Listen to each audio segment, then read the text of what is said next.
Asus soikoon! Nyt lähtee!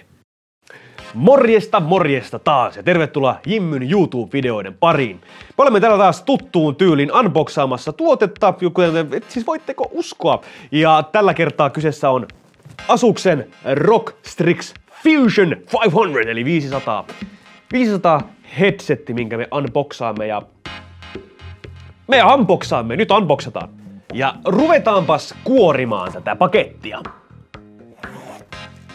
Voi se oli nyt meikäläisen feili, mutta tarvii varmaan ostaa nämä kuulokkeet nyt sitten itselle. Noin, sieltä se avautui. Ja siellähän ne on heti tavattavissa ne itse kuulokkeet. Aika erikoinen paketti oli tällä kertaa kyseessä. Siitä näemme heti itse tuotteen. Ja täältä löytyy, jos tutkitaan, niin meillä on vaihtopehmusteet löytyy täältä sitten ensimmäisenä 2 kappaleita. On hyvä, että niitä on 2 kappaletta kuitenkin, kun on headsetistä kyse. Ja nämähän oli tosiaan nämä kangas mesh, mikä tämä nyt on, kangasverkko kuuloke, tai siis pehmuste. Ja itse kuulokkeissa on tällä hetkellä kiinni sitten tämä tekonahkaa oleva pehmuste, oikein pehmeät pehmusteet on kyseessä.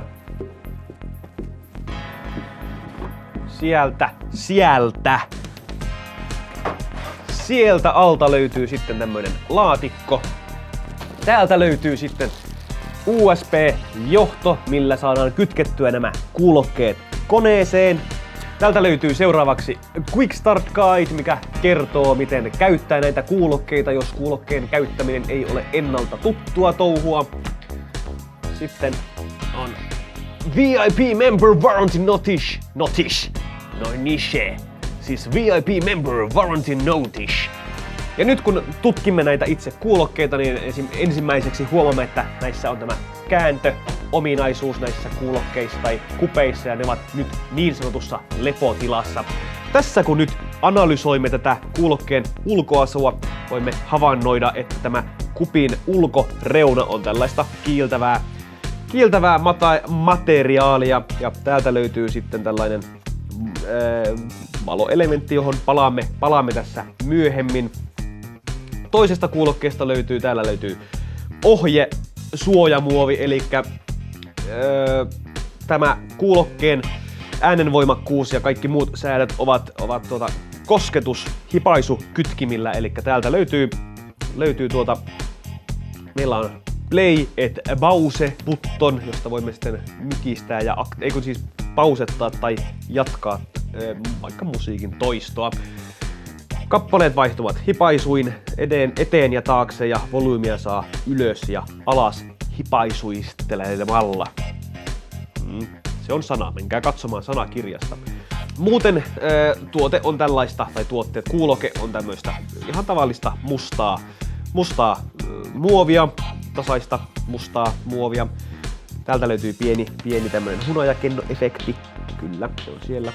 Mikrofoni löytyy täältä näin. Sen saa tuohon tuttuun tyyliin. Kuten kuulokkeissa useimmiten saa, niin tuon mikrofonin saa tuohon suun eteen. Sitten meillä oli täällä jossain, tuolta löytyy tuo pistoke, mihin lyödään sitten USB-johto kiinni. Ja täältä sivusta löytyy, tämä on, mikä täällä lukee, täällä on 7.1 kytkemistä varten tärköitetty näppäin. Siitä sen siis saa päälle ja pois. Ja nyt kun otamme, puhutaan tässä välissä vielä ennen kuin niin meillä on tämä pehmuste, täällä on tämmöistä kangasta, eli tämä ei ole nyt sitten tekonahkaa niin kuin nämä kuulokkeen pehmusteet ovat. Tuttu ja turvallinen pään suurennus, kytkin säätömekanismi, tuo nappula tuo minun päässäni taas yhtään auta näiden kuulokkeen testausta. Sinne ne lompsahtivat meikäläisen päähän, ja jos korva on samankokoinen kuin minun korvani, niin ne menevät kokonaan tänne sivaan ja tänne sisään, ja minun korvanihan on about tämän kokoinen. Ja tästä kun otamme tämän mikrofonin näin, niin se ei tule tuohon suuhun asti, vaan jää hieman tänne sivulle, eli se tulee niin kuin ottaa äänen siitä mukavasti, mutta ei kuitenkaan tule syödyksistä kyseistä mikrofonia, mikä on sinänsä erittäin tärkeässä turnauksessa on valitettavaa, jos mikrofoni tulee syötyä. Ja tässä voi, niin kuin jos puhutaan yleisesti ulkoasusta, niin tämä on tämmönen lentäjäkuuloke, eli kuuleeko lennonjohto? Täällä Keijo, laskeutumislupaa pyytelen 3. Ei vastausta. Ja nyt laitetaanpas näihin laitteisiin hieman virtaa. Ja sieltä nyt paistaa nämä ledit sitten, eli tämä aikaisemmin mainittu lovi, mitä löytyy kummastakin kuulokkeesta, niin nämä täällä nyt sitten vilkkuvat täällä sateenkaaren väreissä ja näitä